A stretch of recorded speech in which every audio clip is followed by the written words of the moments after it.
go through life this way. You'll never get frazzled. You'll always be looking at life in a positive way, trusting that you can lean on HaKadosh Baruch Hu. Wherever you get your podcasts from, or our own website, prismoftorah.org. This is The Prism of Torah with Rabbi Saf Aaron Prisman.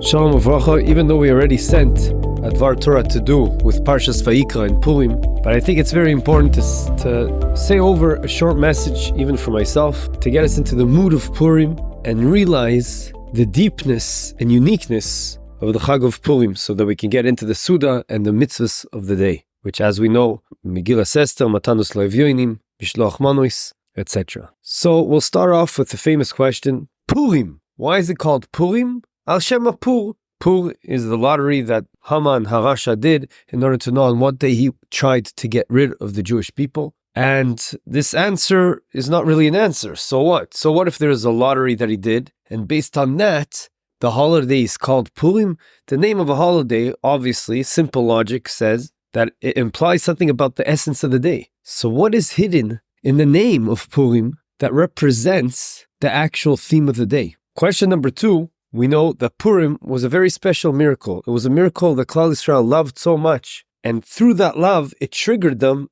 to reconnect to Hashem in a unique way, that chazru v'kiblu et ha-Torah me'ahava. Until now, there's a certain part of the Torah that they had out of fear, and they didn't really accept it lovingly. And now they realized, wow, there's something amazing about this miracle that triggered their minds and said, now we want to re-accept the Torah, but out of love, me'ahava. That's what Chazal tell us. Question is, what is so unique about the miracles of Purim? Hare, not so long ago, there were so many other miracles, like the miracles of the splitting of the sea, the 10 plagues. There's so many miracles in history. What was unique about Purim that triggered them to reconnect HaKadosh Baruch Hu and chazru v'kiblu es ha-Torah me'ahava? So as I mentioned in previous years, I think the answer is very simple, yet very deep. And that is, if you look carefully at Purim, what happened on the day to day, month to month? The scenes were okay, nothing unique, nothing that screams out, wow, this is Yad Hashem. You see Hashem's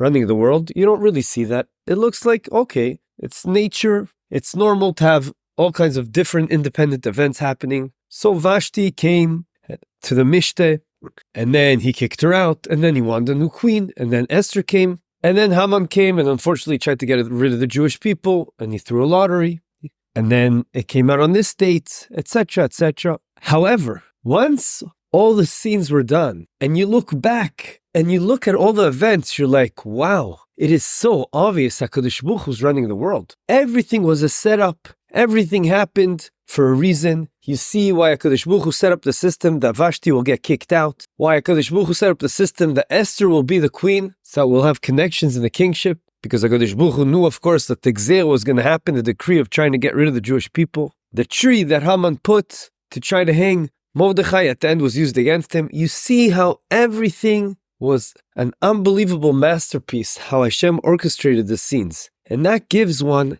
an amazing feeling to know that even at the time, we don't realize that Hashem is running the world, but Purim screams out, the miracles in Purim, that at first sight, at first glance, seem to be just nature running its course. But when we look back, we're like, no, it's not nature. It might look as if it's nature, and it's normal events happening, independent events, but they're not independent. They're all connected. They're all connected, and HaKadosh Baruch Hu set up the plan. So if Maaseh b'machshava tchila, it was all pre-orchestrated by HaKadosh Baruch Hu. And when you see that in Purim, it gives you such an amazing feeling and it creates that connection of love, of realizing, wow, we blindly trust HaKadosh Baruch Hu. We have this simple idea of Emunah pshuta, etmimis dik, Emunah, faith in HaKadosh Baruch Hu, that we know that there's a big plan over here. And even though every scene might hurt us a bit, we don't understand why it's happening, but we totally trust you, Hashem. We know it's part of a bigger plan, and whatever's meant to happen will happen, and it's all for our best. And Purim represents this idea that it screams out,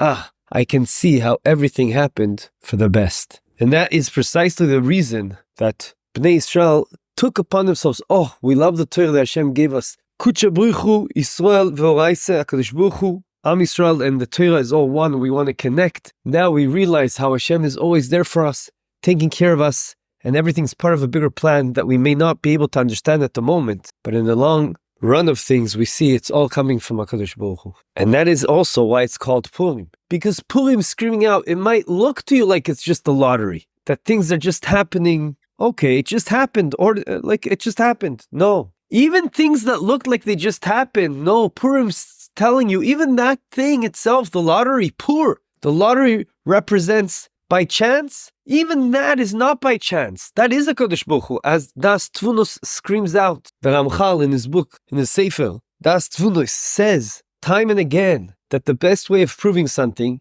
is you create something the opposite, that seems to be the opposite, as seems to be that Hashem's not running the world. And even in that thing, you realize that it's actually, yes, HaKadosh Baruch Hu. As if there is, HaKadosh Baruch Hu sets up the world, it seems as if there's powers of evil, bad, but even that bad, in the end of the days, we'll see how it's good. Of course, we need what looks bad to happen so that we'll have room for freedom of choice. But aside from that, Hashem is going to prove to us, and that is the biggest proof one could do, that even something that seems bad will actually be good. And you'll see that it is a Kadosh Baruch Hu. A Kadosh Baruch Hu is pashut hiding in nature. We already said many times, Hateva equals Elokim in Gematria 86. Amalek represents exactly the opposite of that. And that's what Haman wanted to show, because he's from Zera Amalek. Safek, everything's by chance. Safek in Gematria is Amalek. And we will add another layer of this understanding. It's not only that in the long run of things we realized how all the scenes connect, and there was a masterpiece and it's a puzzle that Kadosh Baruch Hu created for us. And we now see how every scene was related, and that is the amkus, the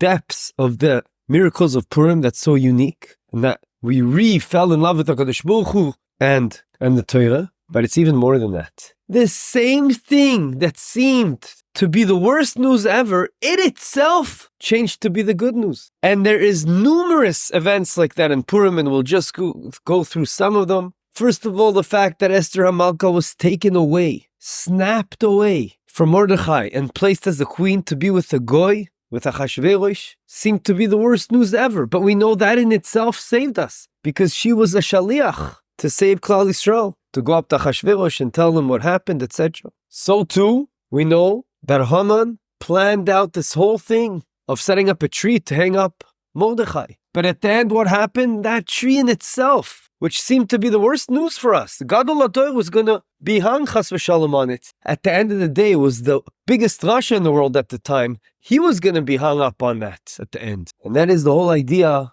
of an afoichu. Everything turned the other way. And that's also the idea of getting dressed up. No matter what, everything's a Kadosh Baruch Hu. And that's what we have to realize. And that is what gives us such a deep simcha of appreciation of the miracles Hashem did for us on Purim, as opposed to other miracles that were open, straight out miracles. Here, you see that all these miracles that first glance didn't seem to be so special. Okay. But when we saw the overall picture, we connected the dots that we'll be able to see in all events in the world to come, then we have such an appreciation, such a simcha of what HaKadosh Baruch Hu is doing for us. And in fact, the biggest thing is that the Goyim tried to get rid of the Jewish people, and at the end, it's those Goyim that tried to get rid of us. Everything switched, and we got rid of them. And we were sholet ba'oivim shelanu, which Mirza Hashem will be also in our days. So the point we're trying to make is Purim is a day that we have to appreciate, that really behind the scenes, it is all a puppet show that HaKadosh Baruch Hu is running, and it's for us. And we should have this belief throughout all the events in our lives. Some are good, some seem to be a bit worse, but it doesn't matter. They're all really coming from Hashem. It's all part of a bigger plan, and hence, just take it easy and enjoy the ride. And we have to realize it's coming from Hashem, no matter what it is. And it is part of a bigger plan that we cannot always appreciate. But our Emunah should help us persevere and get through any scene that Hashem sends our way. I would like to end off with a story about the crazy day we all know on Simchas Torah this past year on October 7th, Leminyanom. I want to share with you a short story, which happens to be the theme of our Mishloach Manos this year that my wife prepared. On Simchas Torah, early in the morning, a woman by the name of Lilian Bitoin from Ofakim, she went down, she started walking.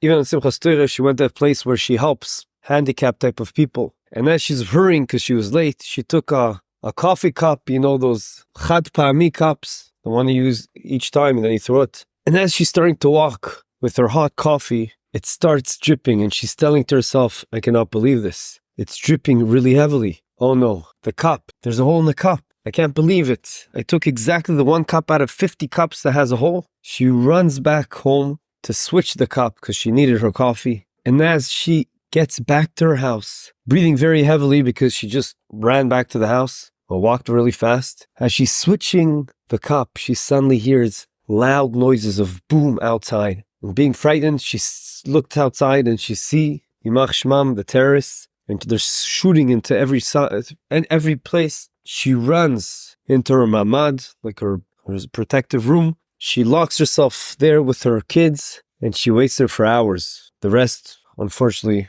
were well aware of what happened. So she wrote an article about this, because she said a lot of times when you take that cup of coffee, the carton cup of coffee, which is the 9th in the stack and has a hole, don't say, oh, I can't believe it. This is the cup. Out of all the cups that were manufactured, in my pack of cups, I have a hole. Look what this hole did for me. It was pre-organized this way, that my family will buy exactly this set of cups, and the 9th cup in this set will be the cup I take, Dafka on Simchas Torah, just to save me. If you go through life this way, you'll never get all frazzled. You'll always be looking at life in a positive way, trusting that you can lean on HaKadosh Baruch Hu. He's taking care of us, and He's taking us on this ride. No one else. Yeh Ratzon, that this Purim will be able to tap into this idea and get re-energized for the whole year, to always view life in such a way. And by the way, this also answers another question. What is the idea of drinking on Purim?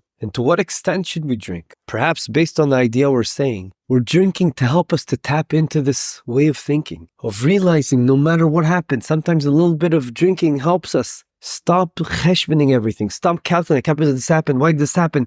Oh, I'm going to get the manufacturer, I'm going to get a lawyer, I had enough of this. No, instead just realize it's all part of a plan. And drinking sometimes helps you calm down and just blindly trust HaKadosh Baruch Hu without using your brain and logic to try to figure out why this happened. I can't believe that it's their fault. Everyone around here are puppets, they're all shlichim to Hashem. The only thing that's really in our hands, Chazal tell us, Hakol bidei shamayim, everything's in the hands of HaKadosh Baruch Hu. There's only one thing He left us to have the master key for, and that is the extension that will be trusting, believing, fearing HaKadosh Baruch Hu. Have a freilichen Purim. And remember, Hakol Tovah.